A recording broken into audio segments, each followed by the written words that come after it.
quite possibly the most jaw-dropping result in WrestleMania history. The Undertaker streak ends at the hands of Brock Lesnar. The looks on the faces of those in attendance told us everything. Nobody saw this coming. Our next match takes us to the Greater Bay Area of Northern California and WrestleMania 31 in 2015. Seth Rollins had been on top of the world ever since he decided to leave the Shield behind to do the bidding of the Authority. This move paid off instantly as he'd capture the Money in the Bank briefcase in July of 2014. Rollins was untouchable, protected by those in power, and with the knowledge that at any moment he could turn that briefcase into the WWE World Heavyweight Championship. All seemed to be well within the ranks of the Authority, but the harmony would not last long. Randy Orton, who had been the Authority's top hand until Rollins joined the ranks, didn't seem so happy with the favoritism his former rival was now enjoying. This would come to a head with Rollins attacking Orton following a tag team match, connecting with his vaunted stomp to make it clear that their association was now over. The Viper was furious, attempting to get revenge, but never quite finding it. Another stomp from Rollins would force Orton out of action for a few months, with Rollins bragging about his actions the entire time. But at Fastlane in February of 2015, Orton would make his return following a six-man tag featuring Rollins, delivering RKOs to everyone who got in his way. But as luck would have it, Rollins would manage to escape unharmed. Orton made it clear he wanted one thing, and one thing only: Seth Rollins at WrestleMania. Orton wanted to show the Authority they made a huge error in backing Rollins instead of Orton, and he was going to make an example of their new Golden Boy. The pressure's on. Can you humble Seth Rollins in front of an enormous WrestleMania audience? Or will this legend be the one you can't kill? The Stomp meets the RKO. Next. Now we're talking.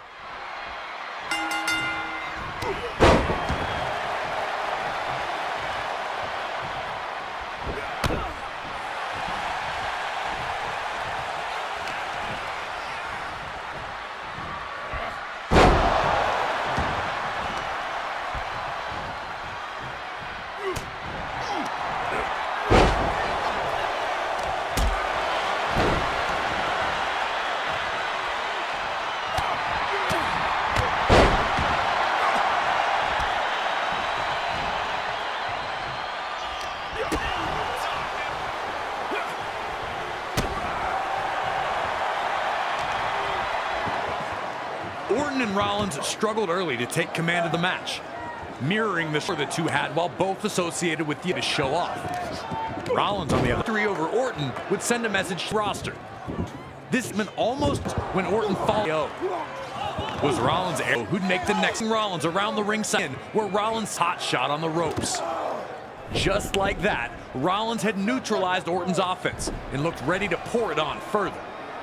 What adjustments would Orton have to make now that his RKO had failed him?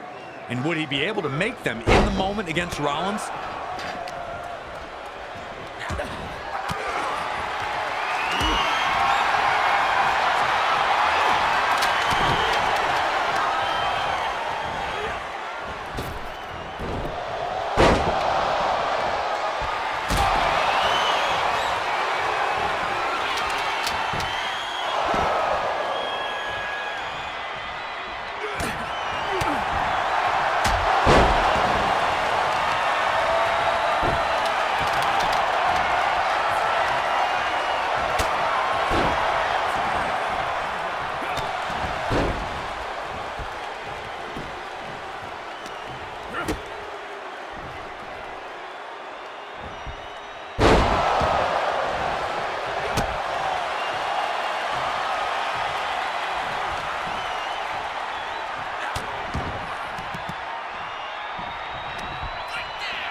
Orton wanted to try for another RKO, knowing that the quick strike would be the end of Rollins whenever it hit. Every time Orton, those two rarely halted, Orton would look to remove to recover, while we all punt out with a breathtaking suicide dive.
Orton had finally put Seth in a bad spot and backed into the corner, looking to deliver his infamous punt kick.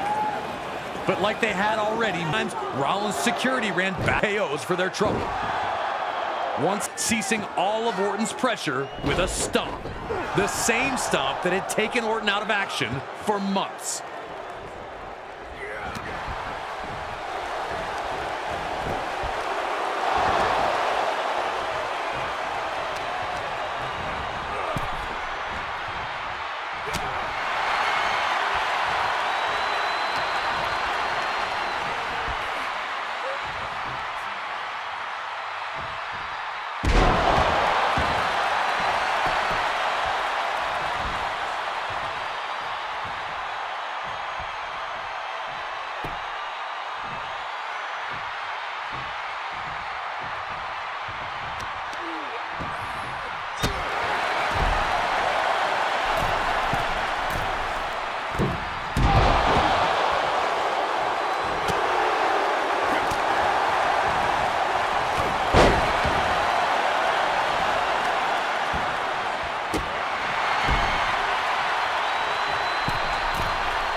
Rollins would evade another attempt at the RKO as he had done throughout the match.